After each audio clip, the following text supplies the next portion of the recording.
the Joe Rogans and the Dave Portnoys. They'll sort of soft promote someone, soft oppose someone, but never really come out and say it. When their guy gets 30-piece chicken nuggets in Iowa and Donald Trump's eaten every single one of them, that then they just kind of like disappear and they'll act like they never did this. If those same people want to continue on the charade as if they were a Trump supporter when it mattered, and then come around and say, use this tired refrain of, oh, I'm a Trump supporter, but ... then of course I'd be more than happy to produce the receipts to show that no, in fact, you were not a Trump supporter when it mattered.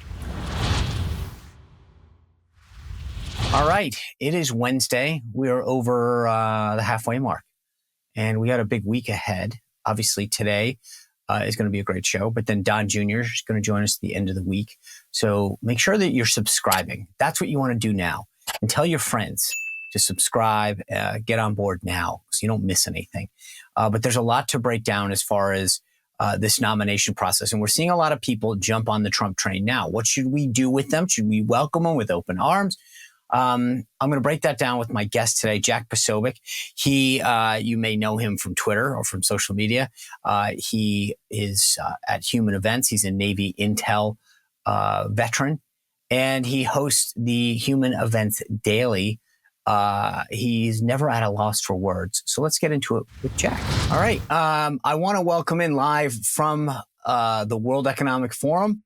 It's a little later in Davos, but Jack, I gotta say thanks. It meant a lot to do this. I know you were with Klaus Schwab a little while ago today, and so for you to make time to join us live from Davos in between your meeting with Klaus Schwab and John Kerry means the world to me in the audience. So thanks for that. I want to appreciate it, because of course, as you know, Klaus, or Clau, as I call him for short, and Care, we were meeting, and it's actually quite strange because just at the end of the meeting, the door opened and there was a guy with a bunch of girls who started to come in, and I was like, those girls look a little, not going to go there, not going to go there.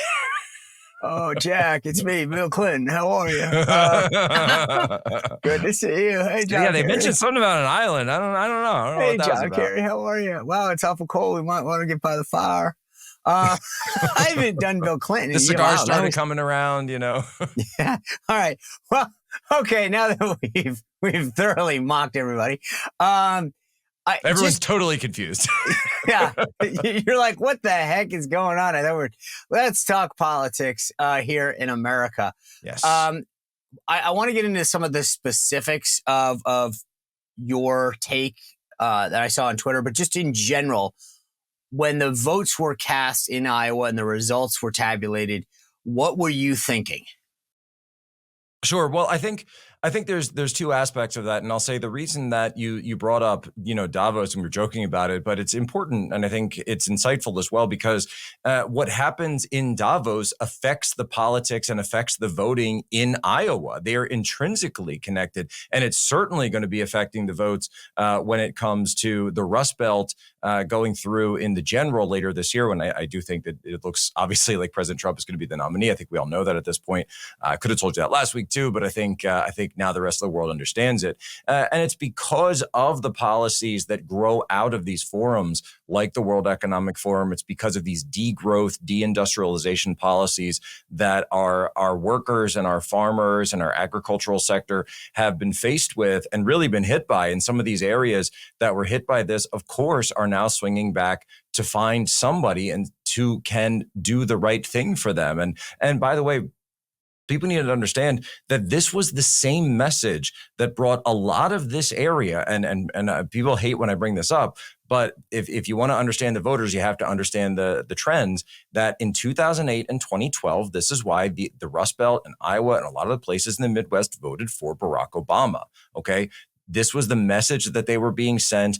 He came around and said, I'm going to help you. I'm going to help reverse this. But he didn't help reverse it. In fact, he advanced it. And we later found that out. And then finally, a guy came around by the name of Donald Trump and said, look, I may not be from here. And, I may be a New York billionaire, and I'm definitely not an Iowa farmer. And I'm not going to pretend to be or lie to you and disrespect you and, put on some overalls and flannel and act like I'm one of you. But I see what's happened here, and I don't like that. And I'm going to do something to fix fix it. And I think people really understand that. Look, when, now to get to the Iowa caucus itself, I think last week myself, like a lot of people or anybody who's worked elections, we saw some of these bullish polls coming out, and poll after poll after poll were extremely bullish on the chances of President Trump, some having him up by 20 points, 25 points, 30 points. And I remember a lot of the political operatives were kind of sharing them around going, all right, we think Trump will do well, but there's no way that he's going to get double digits. 10, 12 had been the previous record. And so nobody had ever won the Iowa caucuses by such a margin before. And so they thought what they thought was that maybe there were people who were saying they were for Trump, but maybe would later go and caucus for a Vivek or for Ron DeSantis, or dare I even say Nikki Haley. Well, turns out that ended up not being the case at all. Because look, when you're working on a campaign, not to say that I was working on the campaign, but when you are working on a campaign, you have to provide that analysis to the lead. And if you're going to your candidate saying, "Oh, you're fine, this is in the bag," no, you can't do that. You have to say, "Look, we have to fight like we're down." And then number two, you have to say, "Look, we're getting these numbers in, and these indicators are great, but at the same time, we've never seen anyone perform in the Iowa caucus like this, and Right. So we have to be careful." And I think that's where my analysis was as well. And what can I say? It turned out that the polls actually ended up being pretty spot on this time around. Right. All right, guys, most of us know what it's like to be without power, sometimes for an hour, maybe a day, a couple days after a natural disaster, a hurricane, a windstorm, whatever.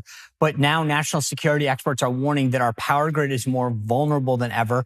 And they've identified 9 key substations, which, if attacked, they're saying we could lose power for months.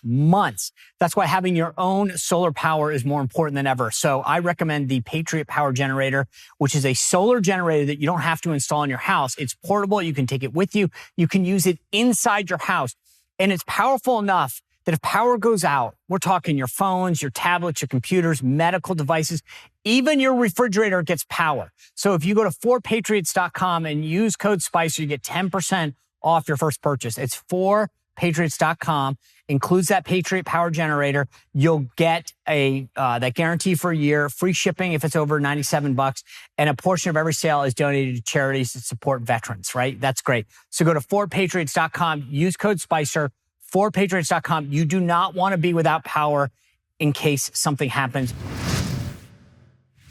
The thing that was interesting to me, you mentioned the narratives and things like that. I tweeted out 30 minutes into the caucuses, all of these major organizations called the caucuses for Trump, and Team Trump obviously was excited initially. I took this, and it's funny. Some people said, like, "Are you?" DeSantis was freaking out, and I was like, Donald Trump just went and asked everybody. Literally 2 days before, had said, no matter what, go to the caucuses. If you're dying, it doesn't matter. I mean, he had all these great analogies, and he was being funny about it.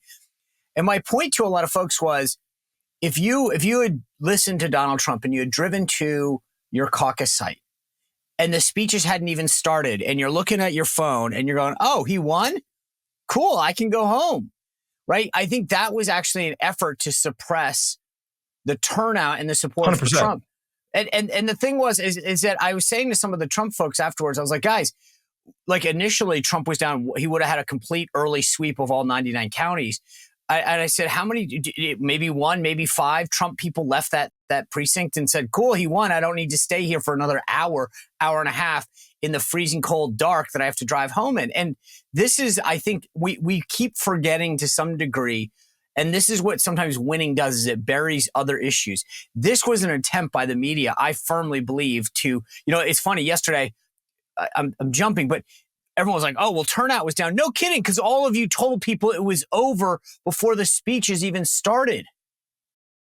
No, that's exactly right. And a lot of those turnout numbers that I noticed a lot of people in the DeSantis camp pointing to the turnout numbers overall, the aggregate numbers, and saying turnout was down. But that's also because a lot of the numbers they were using, a lot of the metrics, I dug into this, also included the Democrat caucuses that were going on in previous years. However, this time around, the Democrats did not hold a caucus.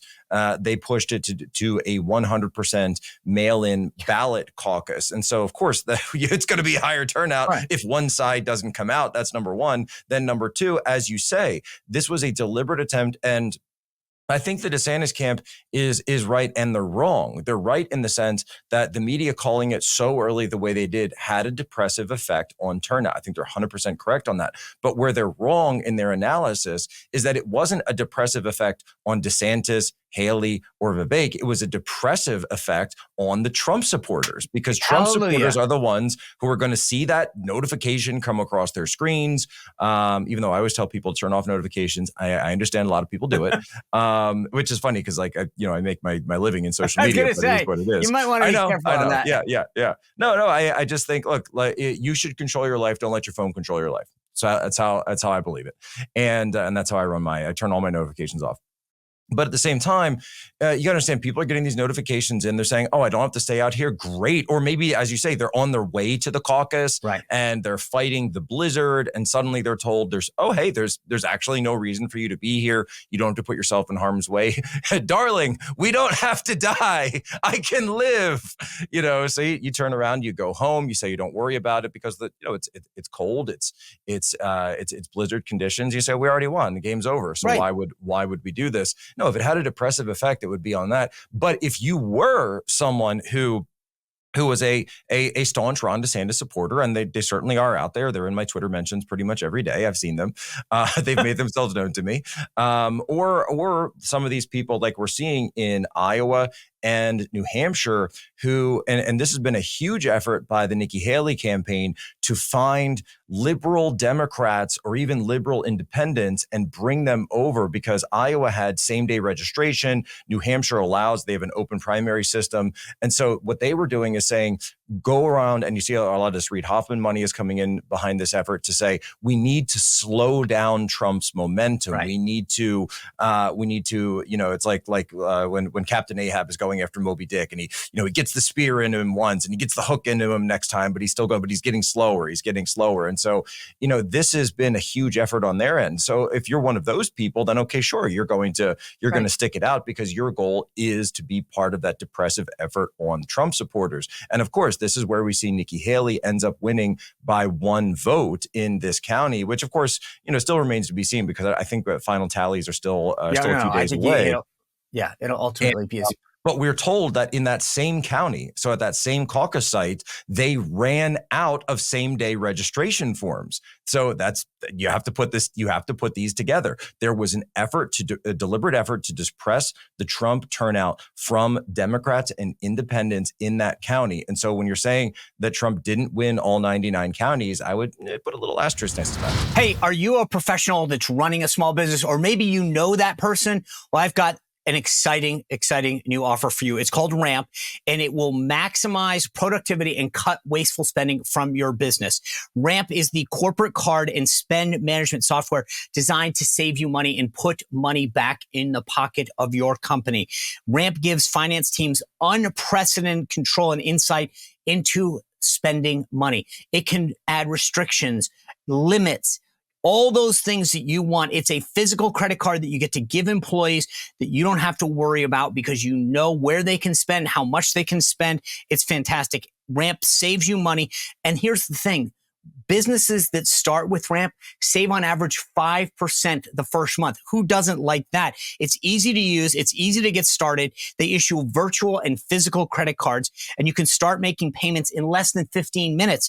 Whether you have 5 employees or 5,000, Ramp is going to save you time and money. But here is the kicker.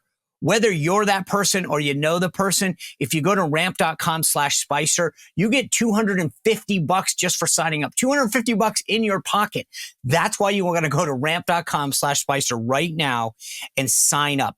By the way, cards are issued by Sutton Bank and Celtic Bank members FDIC. Terms and conditions apply. Well, the thing was, to your point, Trump was always going to win. There was no question about it. Every liberal media type agreed to that. The question is, by how much? So this was an effort to depress that.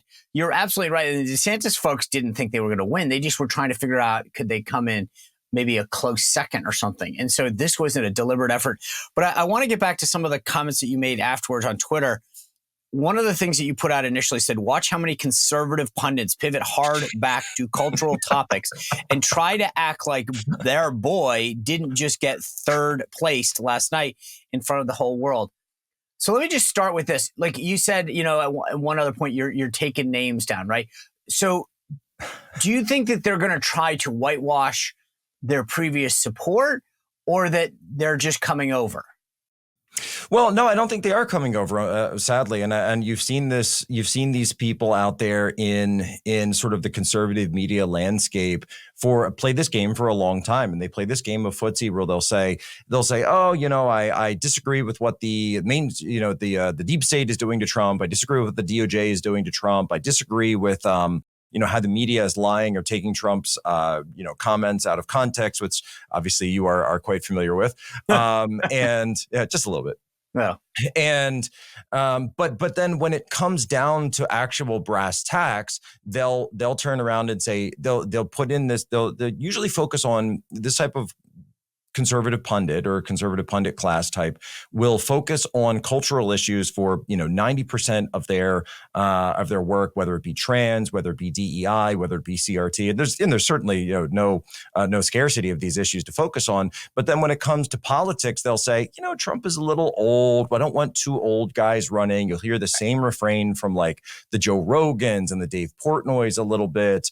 You'll hear it from Bill Burr was pushing the same thing when he went on one of the late night shows. They're all fungible and interchangeable at this point, so it doesn't really matter which one.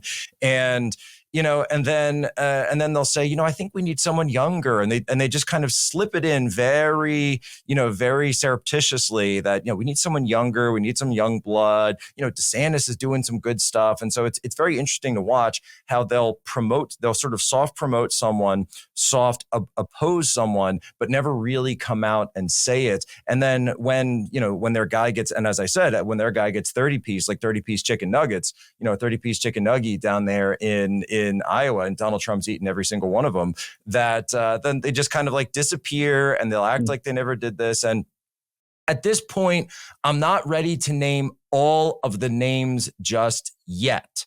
Of the people who were spreading these things out, because some of them, I'm in the same space. Okay, maybe I did post a few receipts of Clay Travis, but I have caught a few people.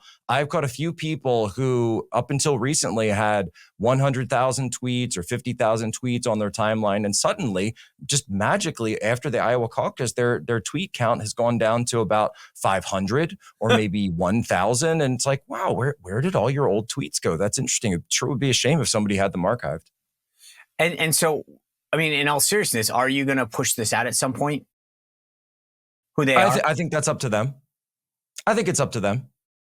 Meaning what? What I'm meaning if those same people want to continue on the charade as if they were a Trump supporter when it mattered, and then come around and say, use this tired refrain of, oh, I'm a Trump supporter, but ... then of course I'd be more than happy to produce the receipts to show that no, in fact, you were not a Trump supporter when it mattered. So let's just say hypothetically, one of these people says, I wasn't always a hardcore Trump supporter, but, the process has played out. I'm willing to support him now. Is that good enough for you? It is. I do think it is. But at the same time, there's, as we just had Martin Luther King Day earlier this week. So I'll say there's different seats on the bus. Okay. Some people sit in the front, and some people, you can be on the bus. That's fine. But, maybe you're in back. Maybe you're in coach. Maybe you're like on the plane. You're in economy. You're back by the bathroom. So in other words, hey, you just joined. You don't get to get the front row seat.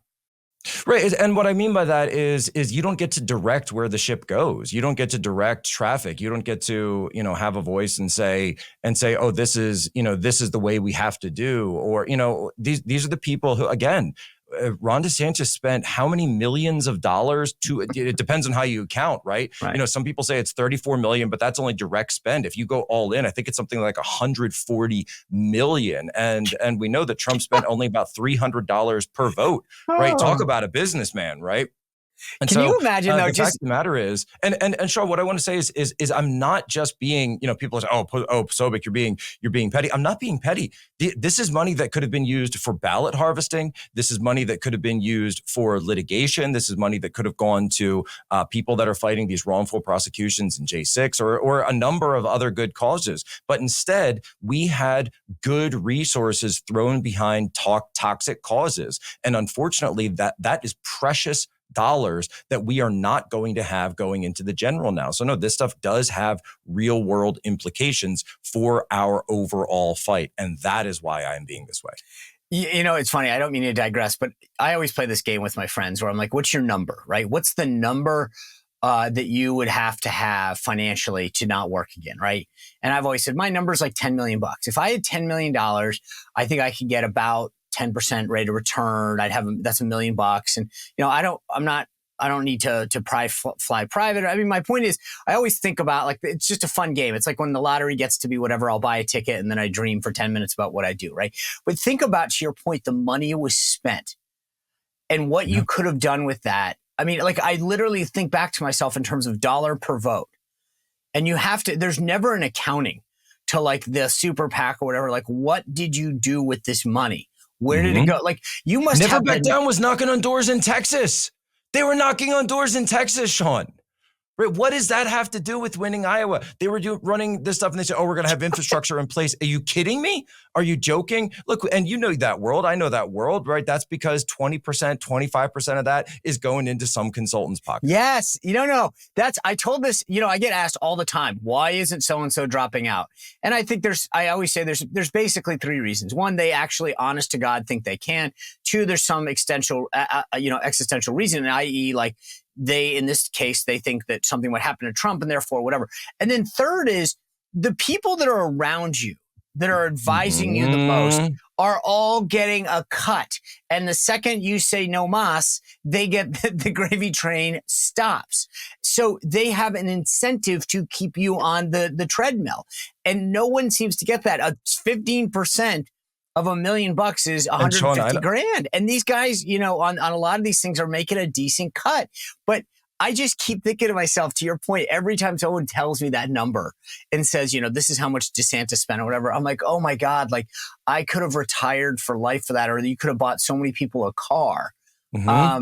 It is mind boggling. Whenever somebody asks me that question, I always look back and I say, wait a minute, you think I'm doing this for the money? The money? No. Like if I was doing this for money, I'd be like, guys, I speak Chinese and I have a Rolodex full of government contacts. Trust me, I'm not doing this for the money, right? I go back to Hong Kong if I wanted to make money. I go back to Shanghai, right? I'd sell right out to the CCP if I wanted to do it for money. No. This is like I could be making $0 driving around DC with a bullhorn. I wouldn't care. I'd still be doing this, but it's to your point as well, that we've seen over the last really first 24 hours, and this has been, you got to say this is not a sign of a confidence in a candidate, where there's been a lot of DeSantis people that are now former DeSantis people that are coming out. And I don't even have to say anything or do anything because they're dropping the receipts on their own. Yeah. The Spectator had a huge piece with Ryan Grodowski, who's a friend of mine, who printed out this huge article, and I think it's up at his Substack as well, talking about how he flew down to Tallahassee for one of these influencer meetings and really spoke some hard truths to the governor's face, to Casey DeSantis's face. Not that the two were faced. I mean, she was just in the room, and said, this tactic that you're attempting is not it's not working. This is not good, and basically was told that he wasn't invited back. And you mean the tactic, i.e., going after Trump? Well, there were, and I'll even be fair, right? There were ways to go after Trump, but what you would have had to do is you would have had to undermine that level of trust that Trump voters have with Trump. This is the only way that anyone could have gone after Trump. And it's not easy. Okay. But if you just sit there and you talk about these wonky policy ideas, people will say, okay, yeah, that's fine. I didn't like the lockdowns. A lot of people say, yeah, I didn't like the vaccine. A lot of people will say, I'm talking about the right. A lot of people say, I didn't like this. I didn't like that. I wish this had been done. I wish that had been done, et cetera, et cetera. Pardons for Assange, pardons for Snowden, pardons for the J6ers, et cetera, even though that was like at the tail end of everything in the middle of an impeachment and a stolen election. But, the idea that, that there are people who have gripes within the Trump community, the Trump fan base, voter base, it's all there. But Ron DeSantis decided to eschew all of those and simply just talk about these wonky sort of nebulous policy ideas without ever actually, stepping up and trying to lob a few grenades, man. Like look at how I do Twitter every day. Like I name names, I drop people, I walk up and politically I'm not afraid to, take shots on goal. And I just think that DeSantis never really took shots on goal until maybe Sean, great example. Do you know so he's in sort of this race for second place with Nikki Haley. Do you know that the first time that he's mentioned Boeing is yesterday? The first time that he's used Boeing, I just checked his Twitter. Oh, you're right. You know what? The funny thing is, I keep remembering they're dropping doors off of buildings, or off of planes, they're hitting buildings. You wouldn't attack Nikki Haley. Yeah. I would have made a video about that, like as it was happening. It's funny because now that you say it, you're right. I was thinking, it came up, but it was Vivek that had brought it up, not DeSantis. I think DeSantis had campaigned like Vivek, he would have done much better, and he would have had to do it from the start. Yeah. All right, folks, I want to tell you about my friend Leo Grillo. If you've been watching the show for a while, you know about Leo and all the great work that he does at Delta Rescue. You can go to deltarescue.org, take a look at the videos, an amazing no-kill sanctuary. Leo Grillo has made a life out of saving, protecting, nurturing abandoned animals, dogs, cats, you name it. Delta Rescue is a mission of his. It's a passion of his. If you're an animal lover like me, if you've rescued dogs, if you've rescued cats, then you're going to want to check out the amazing work of Delta Rescue. You go to deltarescue.org. There's videos, there's testimonials. You can see what I'm talking about. It is the world's largest no-kill sanctuary. It's not a shelter. It's a sanctuary. This is where animals can live in perpetuity. They can get the nutrition they need, the care they need, the support they need. And it's all because Leo Grillo made it his lifelong mission. And it's only supported through donations like me and you, $5, $10, $100. But there's also a way that we can make this mission that Leo has created a lifelong one, an enduring one. And that's if we go to deltarescue.org and check out the estate kit that they put there. Download it, see if it works for you, if it can be part of your financial future planning. Go to deltarescue.org, hit that estate guide. Also, think about a contribution. Help Leo Grillo and the great work that Delta Rescue does to take care of these abandoned animals. I want you to explain this because I think you can. I mean, not that. And I'm not saying you would have won, by the way. I don't think you would have won, but I do think it would have been tighter. Oh, of course. I mean, I think that this has been, Jeb Bush's super PAC operation was epically one of the biggest failures. And then I think Ron DeSantis said, no. Let me show you how to really do it epically bad. What is it with these Florida governors? I just... you know what it is, though? Somebody brought this up yesterday. And I don't know if it's just my New England frugality or whatever, but I think if you don't have money, and you slowly get it, right? Like I remember my first paycheck, I used to clean boats for a living and like sand the T, clean the bottoms, whatever. And I think I was making literally I think it was $3.15 an hour or something. And I remember getting a raise to like $3.85. And I was like, oh my God, even though it wasn't much, I was like, okay, how do I, like you really valued that increase in money. And it was a slow drip for me, right? And so all through my career, my first job on Capitol Hill was $18,500. And then I remember slowly making it into the 20s. And then it was a big deal when I crossed $30,000. And I had a whole system down about how I could go out on Friday night and how many beers I could buy. They were, of course, draft. But there's a sense of frugality and appreciating the money. And the problem with these super PACs is they come in and say, here is your treasure. And it's 20, 50, $100 million. And you suddenly go, well, why the heck am I going to fly Spirit Airlines when I can get my own, G5 and I can be in Davenport and in Sioux City. And there's not an appreciation for the money. And I think that's what happens with these and the lifestyle. Right. But, and you saw this, you got hit for how much he spent on private planes.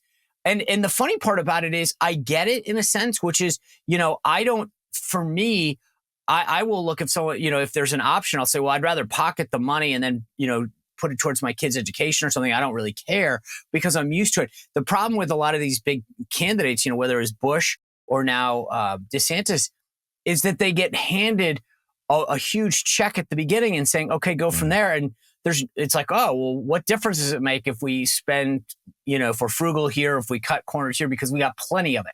That's, I think, they don't understand. You think about the people who won Iowa in the past, Santorum, Huckabee, they had no money. Hogan Gidley was on the show and talking about it. Like Santorum had a pickup truck and he was driving around.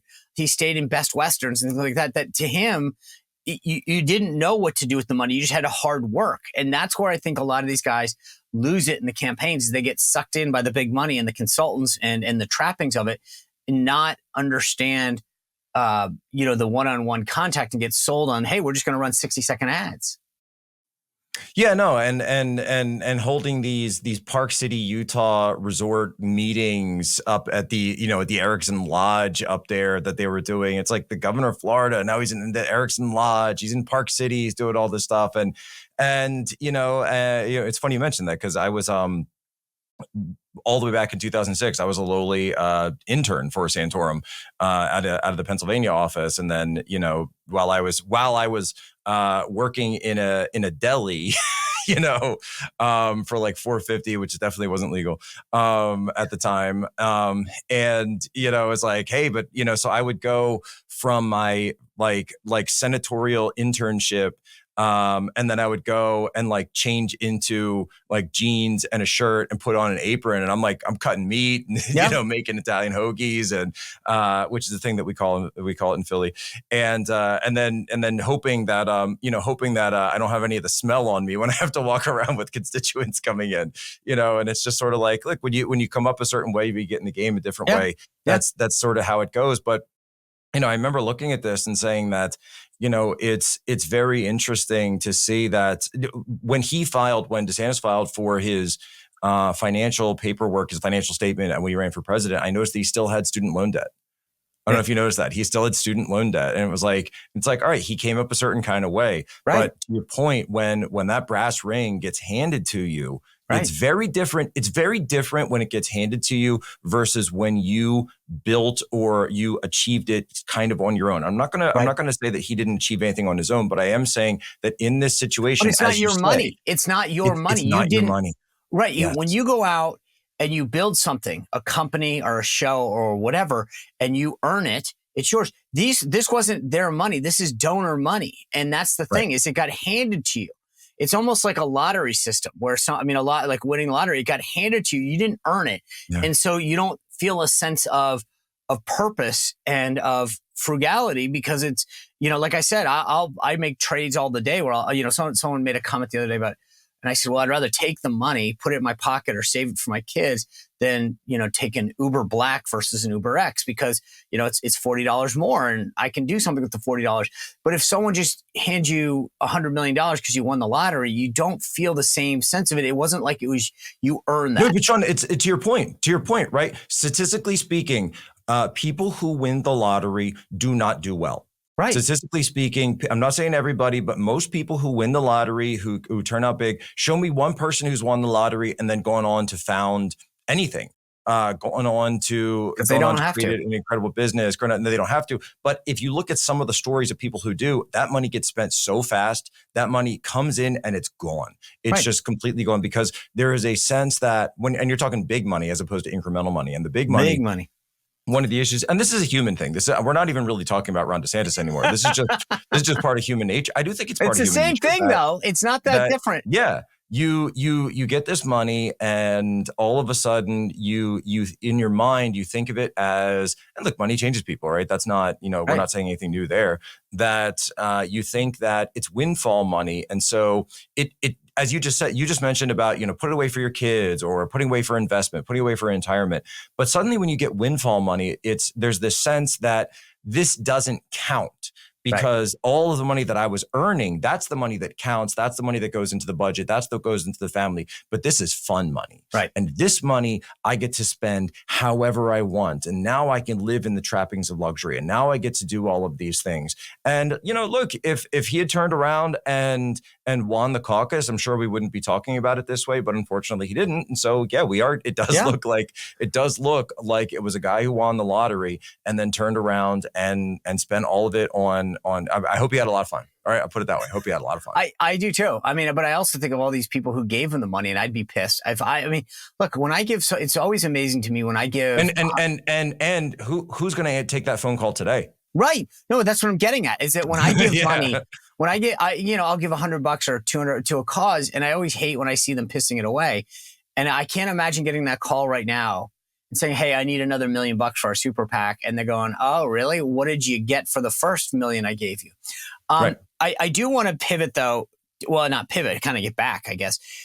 We were having this discussion before we started talking about how much money we needed to make. And by the way, I will say this to tie it back to politics, because, and this is something that came out as well, that when you're talking about voters, right, who are making $35,000 a year for their household, $40,000 a year, $45,000, $50,000 a year, and they see this profligate spending, it's something that Trump has done, which is, it's so ironic, being a multi-billionaire himself, that he's turned money in politics into almost an albatross around the neck of these candidates, because he'll turn around and say, "Oh, look at Wall Street over here. You think this guy?" And the voters get it. The voters get it. And I remember Don Jr. had said this once. He said, or it may have been Eric actually, where he said, with our family, you can see how we made our money. You can go to our properties. You can stay in the hotels. You can play golf at the resorts. You can visit. You could walk in New York. You just walk right in the building. That's part of the easement ruling or deal that they made with the city. But with these political families, it's like, where did this money come from? Well, that's right. And there's this general sense they know it's funny money. Right. And you're absolutely right. I mean, that's actually such a great point. You can literally see the buildings, the golf courses that have their name on them. And so it's very clear what they built or what they licensed. Let's bring this back for a second, because we were talking for a minute about these folks who have been sort of never Trump. And I keep thinking about the Vivek thing that happened the other night. He decided to call it quits. He endorses Trump. He flies to New Hampshire. And now everyone's saying, "Oh, how great Vivek is." And I'm a guy, I've been in politics for 30 years. It's a game of addition. You need more people. And I always told people, it was funny, during 2016 and into 2017, 2018, there was always this game, and you talked about, where you sat on the bus, front row, whatever. I think there's plenty of seats. If somebody comes over to me right now, and I saw you retweeted this thing about Michael Moore the other day. If someone says, "I'm a diehard liberal, but I've realized that Trump policies are better, or I've seen what Biden's doing to the country and I'm willing to support Trump," I don't really care. I'm like, great. Welcome to the team. Here's your jersey. Politics is about addition. And there was always this game for a while about when you supported Trump and how long and how committed. And my answer has always been, I don't really care. I mean, you need more people. You look at the closeness of Michigan, of Georgia, of Arizona, of Pennsylvania. I need more people who live there to say, "I get it. I'm with you." Okay. That being said, this is where I'm going to have I do want to be very clear. What I said about what I said, I was talking about thought leaders. I know. Right? I get what you mean. And that's a very specific. And I also think, I don't want to put words in your mouth, but I also thought that what they were doing is sort of trying to have it both ways and be chameleons and be like, "I'm not with Trump, but I am with Trump, but I am not with Trump." Precisely. And that's okay. That being said, let's talk about Nikki Haley for a second. One of the things you tweeted was, "It's not enough to be against Nikki Haley. You must be actively anti-Nikki." Actively anti-Nikki. Actively anti-Nikki. So let me play a game with you for a second. Sure. Trump gave this, I think, an unbelievably gracious, magnanimous, spot-on victory speech the other night in Iowa. He was just pitch perfect, and he knows when to do it, and that's the beautiful thing about him. I by the way, I loved it when he walked up to the podium, because I'm trying to find a good paper, but he walked up and he just pulls a piece of paper, and it wasn't like a full 8.5 by 11. It had been folded, and he holds it the long way, right? So, just for audience sake, just make sure I don't have my bank account there, but he holds it long ways up and he pulls it out. And my guess, knowing him, is it was just a list of names, right? And that's what he did. If you think about it, he just went off and he said, nice things about Ron and Nikki, whatever. So let's just play a game for a second. Nikki Haley today says, I realize there's no path forward. I drop out and I support Donald Trump. What should the reaction of Team Trump be? Nikki Haley, someone who, you see, and this is interesting too, because Nikki Haley, there's a few things you have to deal with here, right? Because so Vivek Ramaswamy he's an outsider to politics. He had been a guy who came from the biotech world. He wrote a couple of books that kind of got him into the political game. Sort of did like the celebrity author route almost into politics. But, he wasn't a former member of the administration. He wasn't someone who had been given a job by the president. He was, you can't take these things in a vacuum, right? There's history there. The same way there was history at the fact that Ron DeSantis would never have been governor of Florida without the endorsement of Donald Trump. It's just as simple as that. And so, I do think the way that people go about things matters. I really do. And I think Ron DeSantis running without even a phone call, without even mentioning, I think you have to take that as it is. Nikki Haley coming out and saying that she would not run. She still has tweets up today saying that Donald Trump is the best person to be the next president from like 2021, right? And I can go and find them all. They're all still there. The same way that her Bubba Wallace and George Floyd and all the other tweets are still up, which is really funny, by the way. But whatever, it's like, did she not have a staff that can clean up any of this stuff? Because I'm going to find it. And so where do you come down? Let's get to it. What do you say? Where would I come down? I would say thanks. And there's here's your MAGA hat, but at the same time, VP absolutely not. Cabinet, no, probably not. But you could be around. That's fine. I'm with you on this. Like I said, I know that might know. At the end of the day, if you think about how close, 45,000 votes over 3 states in 2016, 3 states, 70,000 votes in 2020. We don't have a lot to play with, and so I'll take what I can get and bank the vote. Before we kind of wrap up, there is one thing that I want to ask you. You mentioned it in terms of your resume, but you were a Navy intel guy. In 2020, 51 intel officials told us, don't look at Hunter Biden's laptop. It's Russian disinformation. Hunter's been on television before saying, I don't know, maybe it's mine, maybe it's not. And then Miranda Devine actually had a great tweet last night. She put out in a new court filing today, the DOJ confirms Hunter Biden's laptop is real, that he left it at a computer store, and that the contents matched what they obtained from a search warrant of his iCloud, right? So think about this. The DOJ filed a thing, and in the filing, it basically says, okay, because they're trying to go after somebody else now. So they're basically having to say, all this is real. They admitted it. These 51 intel officials have never really paid a price. The media that spread it haven't paid a price. And it's just like, move on, right? We are literally trying to suppress and subvert and change an election. And yet, the DOJ just filed something and no one is covering it, having to admit they were wrong, having to fess up for lying. It's unbelievable. Well, it really is unbelievable. And I remember actually getting into it because when I got my copy of the hard drive in October of 2020, and I tried to do something a little bit differently than like Steve was doing at War Room or what the New York Post was doing. What I did is I took my copy of the hard drive and I was hanging it out there and I was saying, Jake Tapper, and tweeting at him and saying, Jake, we're right in DC. I will send someone over with a copy of this and I will hand it to you. I'll put it in your hand. I'll give it to you. Will you accept it? I said it to, and I was putting this out probably Maggie Haberman. Do you want a copy? Mark Cuban then responds to me and says, oh, is this and he's all skeptical. This isn't the Rudy Bannon thing. I said, I got a copy of it. All right. That you can check out what it is. And then Ben Collins of NBC gets involved and says, oh, Mark, you can't accept anything from this guy. This is a bad guy. He said, whoa. I got a hard drive. All right. I'll leave it up to you, but you take a look at it. Just look at it and tell me what you think. And none of them took me up on it, Sean. None of these journalists, none of these individuals, not the New York Times, not CNN. There was one guy from Politico who came by. I don't know that he's publicly put his name out there, but I'll say there was someone from Politico who came by. There were a few people from Congress who came by various offices.